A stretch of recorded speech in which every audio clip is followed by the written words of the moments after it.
Magandang hapon. Mabibilis na balita kasabay ng uwian, hapunan at pahinga.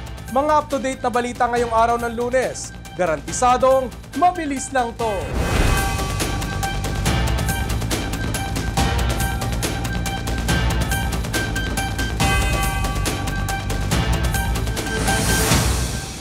Mga headlines ng mabibilis na balita, heto na! Mga oil companies pumayag sa staggered basis na oil price hike. 26 na OFW sa Israel nakatawid na sa Jordan. Voluntary repatriation patuloy pa rin. Kalagayan ng mga mag-aaral sa temporary learning spaces sa Marawi City sinilip ni Pangulong Bongbong Marcos. At sa sports balita, OKC Thunder itinanghal na NBA Champions matapos tambakan ang Indiana Pacers sa Game 7 ng NBA Finals. Pumayag ang mga oil companies na utay-utayin ang oil price hike para bukas, bunsod sa tumataas na pandaigdigang presyo ng langis, dulot ng geopolitical tension sa pagitan ng Israel at Iran. Ayon sa Department of Energy, ang presyo ng produktong petrolyo para sa linggong ito ay ipatutupad ng staggered basis o pautay-utay. Isusumite ng mga oil companies ang pinal na adjustment alas 6 mamaya.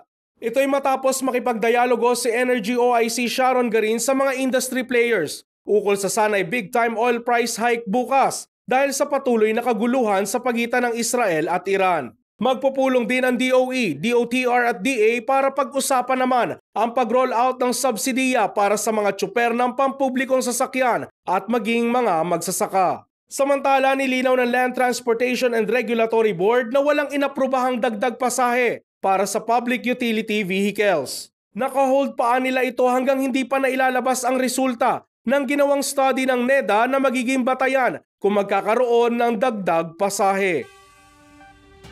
Nanawagan ang pamahalaan sa mapayapa at diplomatikong solusyon sa kaguluhan sa Middle East. Ang embahada natin sa US, inabisuhan ng mga Pilipino roon na maging alerto sa mga kaganapan. Patuloy naman ang voluntary repatriation sa mga OFW sa Israel. Narito ang report. Sa opisyal na pahayag ng Department of Foreign Affairs, nababahala ito sa kaganapan sa Middle East. Hinihikayat nito ang mga partido na tahakin ang diplomasya para huwag nang lumala pa ang sitwasyon na isa ng banta sa pandaigdigang kapayapaan. Karagdagang 26 na mga OFWs ang nakalikas sa Israel sa pamamagitan ng voluntary repatriation. Naitawid ang mga ito sa Jordan. Mismong si Ambassador Eileen Mendiola ang sumama sa mga ito hanggang makarating sa border crossing. Pinuntahan din ng Rapid Response Team ng Embahada ang mga kababayan nating nagtatrabaho sa isang retirement home na apektado sa missile strike ng Iran. Wala namang nasaktan maging sa mga matatandang kanilang inaalagaan. Inilikas na rin ang mga ito. Kasunod naman ng pagbomba ng US sa 3 nuclear facility ng Iran, sinabi ni Philippine Ambassador Jose Manuel Romualdez sa mga Pinoy sa US na maging alerto at maging handa sa kahihinatnan. Ani ng ambassador, napakaseryoso ng ginawa ng US. Sa pag-ataking ito, ginamit ng US ang isang bagong bomba na kayang sumabog sa ilalim ng lupa. Pinakabago at Amerika pa lamang ang mayroon. Bagamat 300 feet sa ilalim ng lupa ang sentro ng mga nuclear facility ng Iran, walang kawala ito sa bombang pinakawalan ng US. Binigyan din naman ni US President Donald Trump na mga pasilidad lamang ang kanilang target at hindi ang mga mamamayan ng Iran. Kinundina naman ng China at Russia ang hakbang na ginawa ng US. Ayon sa Kremlin, irresponsable ang US at sinimula na nito ang panganib. Nanawagan naman ng ceasefire ang China.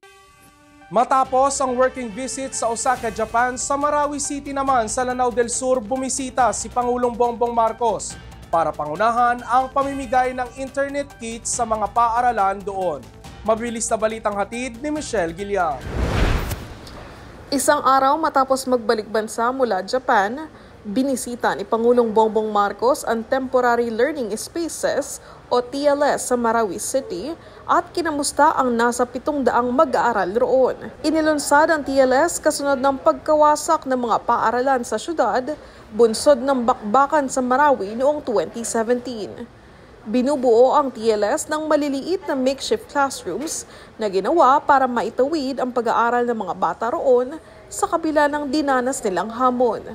Nakita ng Pangulo ang kakulangan ng mga TLS classrooms tulad ng maayos na blackboard at upuan, pati na sapat na espasyo, kaya nagsisiksika ng mga estudyante. Kaya ipinag-utos ni Marcos ang agarang pagtatapos ng rehabilitation ng mga paaralan para makalipat na ang mga estudyante mula sa TLS. Pinangunahan rin ng Pangulo ang installation ng Starlink Internet Unit, isang personal na donasyon para magbigay ng internet access sa mga guro at estudyante sa TLS. Kasama ang mga batang mag-aaral, tinest ng Pangulo ang internet speed sa area matapos ma-install ang Starlink. Umabot ng 62 megabits per second ang internet speed.